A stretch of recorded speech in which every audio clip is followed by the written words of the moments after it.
Government by Proxy. October 21, 2019 by Anna von Reitz.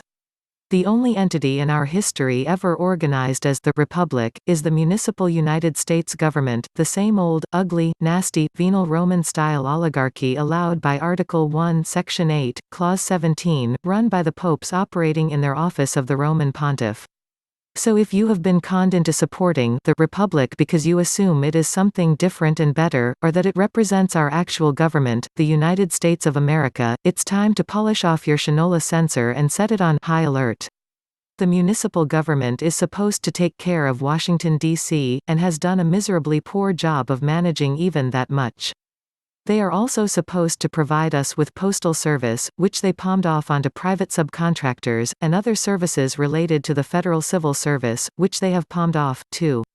This is how we have the whole unaccountable monstrosity of government agencies and administrative code. Agencies are private subcontractors of our subcontractors. We hired the Pope's municipal government to provide us with stipulated and enumerated services. They, in turn, sloughed off the responsibility, and using our money, hired third parties, private parties, to actually provide the services, agencies, like the Pinkerton Agency. So, the municipal government is accountable to us if and when we act in our proper capacity as state citizens and as our federation of states, the United States of America, but all the agencies are accountable only to the municipal government. Neat, huh? The vermin have contrived to occupy a middleman position that allows them to escape their actual responsibilities, yet places an army of unaccountable private contractors at their disposal and all at our expense. This is, of course, illegal and unconstitutional and should have been stopped when it started under FDR, but Americans were asleep and trusting what they thought of, mistakenly, as their government. Of course, all these unaccountable agencies look to the municipal government as the source of their contracts and instructions, and don't necessarily have brains enough to look beyond that facade and see the fact of who their actual employers are. So we have FBI agents ambushing and murdering innocent ranchers on their way to a public meeting on a public road in America. So we have IRS agents collecting money and confiscating property under false pretenses. So we have bureaus of health and vital statistics kidnapping American babies and killing them on paper, so that members of the bar associations can administer their infant decedent estates. All these evils can be traced directly back to the Republic and to the municipal government of the United States and to the Roman Pontiff and the Roman Curia ensconced like spiders and hiding behind the skirts of the Roman Catholic Church. This municipal United States government, aka the Republic, has been functioning under Roman civil law and under the maxim of that foreign law stating, "Let him who will be deceived, be deceived." So when they attempt to deceive you and rebrand their same old crap as something new and wonderful by calling it the Republic, snort through your nose like I do and ask them which republic that would be. Let them know that we are not deceived and not amused. These same cretins used your money to buy billions of rounds of ammunition and military assault rifles to arm their agency personnel, ordered millions of body bags, 30,000 guillotines, and built over 800 FEMA concentration camps, aka fusion centers, on your soil. They also militarized the free trade zones and opened them up for occupation by foreign military forces. It's not really a joking matter, is it?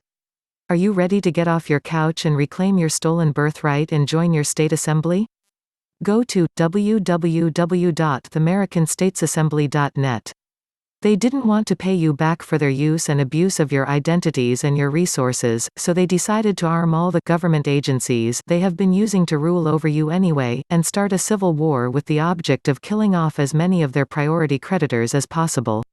While they have been strutting around the Capitol Rotunda and yapping like dogs about gun control and ordering false flag attacks all over this country, they have in fact armed their agencies to the teeth and misled and militarized all the local police, too. County sheriff's offices have been armed with the latest military gear and bought into the hype about non-existent sovereign citizens. Bear in mind that the Pope controls the municipal government doing all this evil and he controls it directly. Also bear in mind that he also owns the territorial government and controls that through the British Queen, who is his overseer of all Commonwealth, that is, British territorial interests and properties. So this would have been a civil war between these two entities, both egging on stupid Americans, and both of them secretively working for the Pope. Isn't that sweet? Doesn't that just warm your Christian cockles? Sigh. And now, finally, look again at what the Pledge of Allegiance really is and what it means and what it does. I pledge allegiance to the flag of the United States of America and to the republic for which it stands, one nation, under God, indivisible, with liberty and justice for all.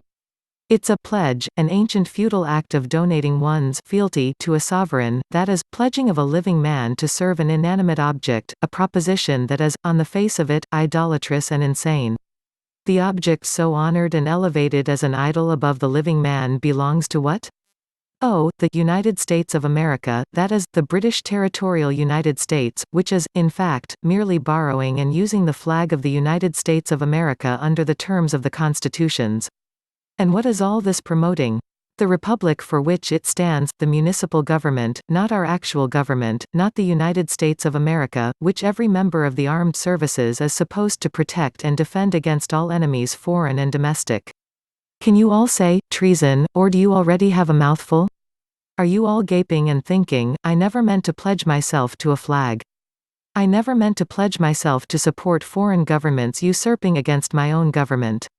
Why didn't anyone tell me this? Why was this being done in our schools? Let him who will be deceived, be deceived. The Republic, the phony deceitful run-amok Roman-style municipal government has substituted itself for the actual government of this country and wantonly trashed the actual constitutions owed to us for a century and a half, right under our noses. Let him who will be deceived, be deceived. And most recently, they have moved beyond murdering American babies on paper, and offered to carry out the real thing on our soil, against us, against our families. What do you think our general civil orders issued in 2014 were about, if not to expose and prevent such a heinous bloodletting? These vermin and those supporting them, certain renegade international bankers and domestic security agencies, are on the ropes, but you still have to wake up and smell the Java. I recently had a senior banking official visiting with me and going on about the Republic, and he didn't know what he was talking about.